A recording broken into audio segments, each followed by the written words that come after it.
Entonces, vamos a definir la neumonía de la ventilación mecánica como el proceso infeccioso que se desarrolla después de las 48 a 72 horas después de que se realiza una intubación orotraqueal, donde en las 72 horas siguientes también se puede diagnosticar, donde vamos a tener que es una neumonía asociada a la ventilación mecánica de manera tardía. Entonces hay unas fuentes comunes de patógenos, ¿sí? O microbios o microorganismos que se van a adherir en la vía aérea, que estos se pueden, de las fuentes comunes como tal de contagio serían el proceso de la aspiración, donde no se tiene una buena técnica estéril, donde contaminamos la sonda al momento de hacer la aspiración y pues la ingresamos a la vía aérea y pues vamos a favorecer la neumonía asociada a la ventilación mecánica. Como tal, en el proceso de la intubación orotraqueal, hay una formación de biopedícula, que es como, son unas capas de microorganismos que se adhieren a la base del tubo orotraqueal. Se ubican preferiblemente en la bifurcación como tal del bronquio fuente derecho y bronquio fuente izquierdo. Sí, se hacen en la zona de la carina y pues como tal esa placa de microorganismos se adhiere a la vía aérea. Entonces, como les decía, eh, la neumonía asociada a la ventilación mecánica de manera temprana o precoz se da antes de las 72 horas de la intubación orotraqueal. Vamos a tener una serie de microorganismos que son muy comunes, como son la Klebsiella pneumoniae. En algunas ocasiones se puede dar por E. coli, por una pseudomonas aeruginosa, la Haemophilus influenzae y el Staphylococcus aureus, que es el principal microorganismo que se da en la neumonía asociada a la ventilación mecánica. La neumonía asociada a la ventilación mecánica de manera tardía se da ya, como bien lo mencionaba, después de las 72 horas, es decir, mayor a 4 días de la intubación orotraqueal. Vamos a tener una cantidad de microorganismos similares a la neumonía asociada a la ventilación mecánica de manera precoz, pero en este caso va a predominar la Pseudomonas aeruginosa y Enterobacter baumannii. Entonces, hay un diagnóstico microbiológico que es muy común para detectar las neumonías asociadas a la ventilación mecánica, donde se van a tomar muestras como ya lo son el lavado bronquialveolar, el aspirado traqueal, que ya sabemos cómo se hace, se empata una trampa de Lúker, donde se van a depositar las secreciones que vienen de la vía aérea, y pues como tal se va a estudiar el microorganismo y tiene un periodo más o menos de 3 a 4 días donde se da el resultado, donde podemos saber qué microorganismo pues infecta a la persona. Vamos a tener como tal, también se puede hacer, digamos, una fibrobroncoscopia, ¿sí? Como vemos en la imagen, donde tenemos un broncoscopio que ingresa, ya sea por la fosa nasal, atraviesa la parte de la laringe y atraviesa la tráquea llegando como tal a los bronquios, ya sea bronquio fuente derecho o bronquio fuente izquierdo. Y también se puede usar como hacer un cepillado, ¿sí? Se mete un cepillo, obviamente estéril, y recoge una muestra de la vía aérea y pues vamos a ir de esa manera, pues vamos a estudiar los microorganismos. Entonces, vamos a tener que a nivel radiológico se van a ver consolidaciones, ¿sí? Van a haber una serie de signos clínicos que va a presentar el paciente, va a presentar fiebre, ¿sí? Mayor a 38 grados. Posterior a eso, se va a presentar un proceso infeccioso como tal, donde va a presentar el paciente leucocitosis, va a aumentar como tal la purulencia del esputo, ¿sí? Vamos a tener, obviamente, debido a que se condensa el moco, ¿sí? En los alvéolos, no va a haber un intercambio gaseoso y van a haber como tal opacidades a nivel radiológico, como les decía, condensaciones típicas de la neumonía. Entonces, hay una escala, ¿sí? Que también sirve de manera diagnóstica que conocemos como el CEPIS, donde vamos a valorar la infección como tal pulmonar. Entonces, vamos a tener unos ítems que son la oxigenación o PAFI, que es la PO2 sobre la PO2 que tiene el paciente, radiografía de tórax, ¿sí? Vamos a mirar la progresión de los infiltrados pulmonares y como tal se va a tener en cuenta el cultivo de aspirado traqueal o de secreción traqueal. Entonces vamos a tener que una PAFI mayor a 240 me va a dar 0 puntos y una PAFI menor a 240 o igual me va a dar 2 puntos. Entonces si vemos que el paciente está empezando a tener un deterioro del estado de oxigenación o de la PAFI, pues se puede empezar a sospechar de que posiblemente tenga una neumonía asociada a la ventilación mecánica. Entonces vamos a mirar la radiografía, si no presenta infiltrados, 0 puntos, infiltrados difusos o parcheados, 1 punto, infiltrados localizados, que generalmente son de tipo alveolar, entonces vamos a ver que es de 2 puntos. Vamos a mirar la progresión de los infiltrados. Una vez que el paciente empieza a presentar infiltrados radiológicos, vamos a ver si esto se empieza a aumentar en el tiempo. Entonces, de alguna manera, si esto empieza a aumentar, vamos a tener que el paciente obviamente está haciendo una SRA porque van a aumentar los espacios muertos, van a dar un buen intercambio gaseoso y es un signo de neumonía asociada a la ventilación mecánica. Vamos a tener también en cuenta el cultivo de aspirado traqueal. Si se toma el cultivo y da negativo, pues va a dar 0 puntos. Si se toma un cultivo y se gana la muestra, me arroja un tipo de microorganismo, va a dar 1 punto. Entonces se hace la sumatoria, generalmente para dar neumonía asociada a la ventilación mecánica, debe dar mayor a 6. Si da entre 6 o menos, no vamos a tener riesgo de que el paciente tenga una neumonía asociada a la ventilación mecánica. Entonces, mayor a 6, según el CEPIS, me da un alto riesgo de tener neumonía asociada a la ventilación mecánica. Entonces, hay unos factores de riesgo intrínsecos, como es, como tal, el género. Se da más que todo en el género masculino. Pacientes que sean adulto mayor, mayor a 65 años. Exposición previa a antibióticos. También, pues, se tiene en cuenta como tal la nutrición, porque por parte de la nutrición pues, hay una vía, ¿sí? Que me puede llevar a que el paciente se contamine. Si el paciente ha tenido reintubación, ya sea porque se estuba o porque el tubo ha tenido fuga, entonces otra vez se reintuba el paciente, es un riesgo de desarrollar neumonía asociada a la ventilación mecánica. También en la posición prono, cuando los pacientes se ventilan y se ponen en posición prono, obviamente hay un aumento de la secreción, hay una hiperreactividad bronquial y esto pues favorece a que haya una infección. Una intubación prolongada, ¿sí? Sabemos que es una intubación que sea mayor a 7 días.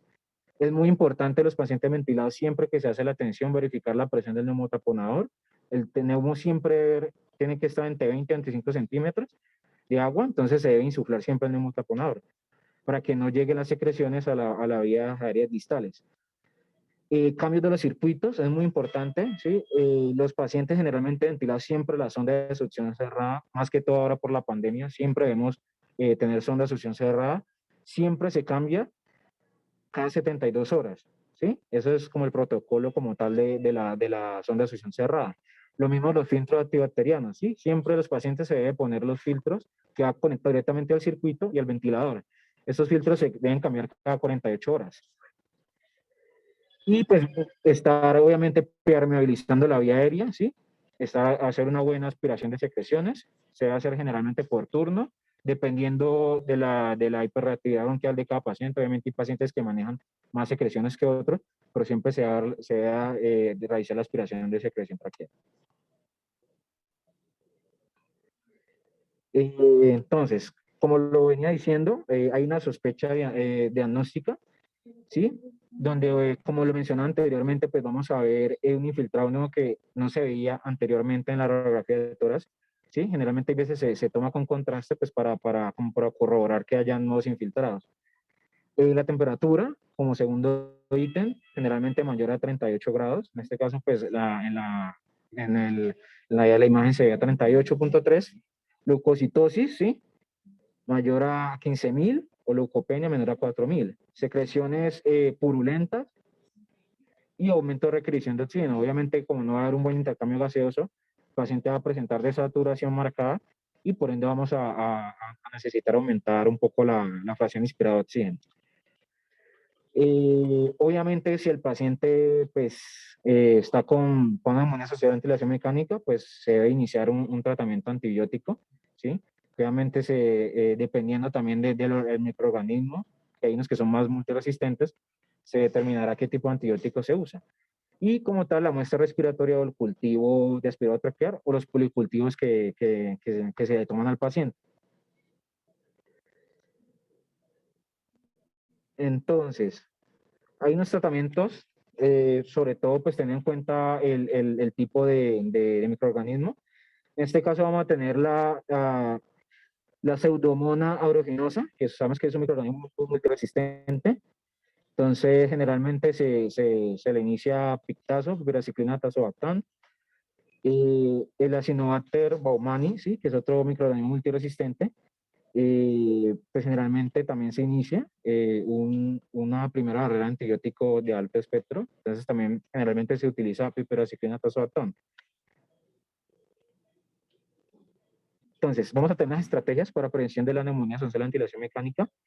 Generalmente, pues antes de que el paciente, si tenemos un paciente con alto riesgo de hacer falla ventilatoria que requiera flujos de oxígeno altos, por ejemplo, un paciente con máscara de neuroreinhalación, tenemos que tratar de corregir esa causa que está llevando a que el paciente pues haga una falla respiratoria, ya sea porque el paciente no tiene una buena analgesia, tenemos que mirar el balance, que esté bien. De pronto el paciente está broncoobstruido, está con broncoespasmo, entonces es muy importante hacer la auscultación, verificar que hayan sibilancias, que el paciente esté broncoobstruido y obviamente se hace su esquema de inhaloterapia de rescate. Ya como tal la intubación, evitar la sobredistensión gástrica, entonces por eso generalmente cuando se ventila al paciente se le pasa una sonda, ¿sí? Orogástrica o nasogástrica, dada la circunstancia. Posintubación, esas primeras 48 horas son muy importantes. Es muy importante mantener la cabecera entre 30 y 45 grados, obviamente antes de ingresar al cubículo del paciente y antes de hacer cualquier procedimiento estéril, obviamente un lavado de manos adecuado, los 5 momentos, cambiar los circuitos como lo mencionaba, cada 72 horas, la sonda de oxígeno cerrada, sistema de aspiración cerrada, como lo venía diciendo. Lavado bucal es muy importante aplicarle a todos los pacientes clorhexidina. Si el paciente no lo tiene, se le puede pedir al familiar tranquilamente y tener una buena profilaxis como tal de la cavidad oral.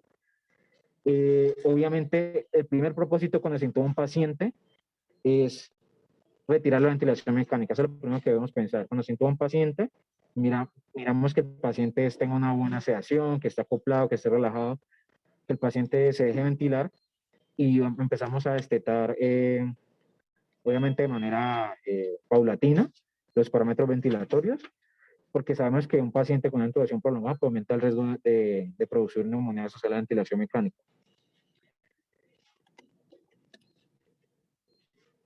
Entonces, como le venía mencionando, pues obviamente antes de ingresar al cubículo del paciente, tener una buena bioseguridad. Obviamente sabemos que la vida del paciente es muy importante, pero nosotros también debemos protegernos. Entonces, obviamente ponerse el tapabocas, N95, gorro, polainas, escafandra, bata y obviamente el lavado de manos, los 5 momentos. Entonces, cabecera entre 30 y 45 grados. Generalmente se usa en todos en los pacientes obesos, sobre todo es muy importante que el paciente esté que la cabecera esté a esa altura. El soporte nutricional, obviamente también es muy importante, obviamente todo que se haga con técnica estéril en el momento de pasar la sonda. Como me lo venía mencionando, aquí en la imagen, por ejemplo, tenemos a la sonda de succión cerrada, tenemos el circuito, tenemos el filtro antibacteriano, que se debe cambiar cada 48 horas, y igual es también depende del paciente. Si el paciente es un paciente hipersecretor, obviamente va a aumentar las probabilidades de que se impacte como tal el filtro antibacteriano, y pues o probablemente se va a tocar que cambiar antes, pero lo ideal es cada 48 horas. El enjuague bucal con clorhexidina, entonces es muy importante, ¿sí? Para evitar la colonización a la biopedícula que hablaba al principio de la presentación. Bueno, esto ya es otra que tiene que ver con lo mismo, profilaxis de úlceras por estrés. Los pacientes intubados, obviamente, pues también son muy propensos a que se ulceren y pues un foco de contaminación. Esto es muy importante, no todas las instituciones lo tienen, pero esto que vemos aquí es un CUF, ¿sí? Que lo que hace es, se conecta el neumotaponador, la parte inferior del CUF, y se insufla. Aquí lo vamos insuflando en esta región, se insufla, y debe estar entre 20 a 30 centímetros de agua. Entonces aquí lo vamos a dejar más o menos aquí como está la imagen, entre 20 y 30. Ahí tiene que ir la presión del neumotaponador. Entonces, no todas las instituciones lo tienen, pero sería lo ideal. Sin embargo, si no se tienen, pues obviamente simplemente verificar que el balón siempre esté insuflado. Y obviamente, pues la aspiración de secreciones subglóticas, ¿sí? Ir hasta la parte posterior, hacer una buena higiene de la vía aérea para evitar la colonización de los microorganismos. Bueno, esto ya es una lista de chequeo, un checklist que generalmente hacemos en la clínica integral, donde vamos a tener una serie de ítems que nos sirve para tratar de ver que el paciente no haga una neumonía asociada a la ventilación mecánica. Entonces, básicamente es lo mismo, un lavado de manos adecuado, elevación de la cabecera, cuidados de la fijación y prevención de la extubación, dejar el tubo bien fijo, libre de secreciones. La sonda de succión cerebral, como le venía mencionando, cambio cada 72 horas, el filtro antibacteriano nariz de camello cada 48 horas, ¿sí? Y pues son muchos los ítems realmente que valoramos, pero pues es muy importante que siempre toda institución tenga una lista de chequeo, un checklist para prevención de neumonía asociada a la ventilación mecánica. En este caso, pues terapia respiratoria son los encargados de manejarla. Y eso fue todo. Muchas gracias.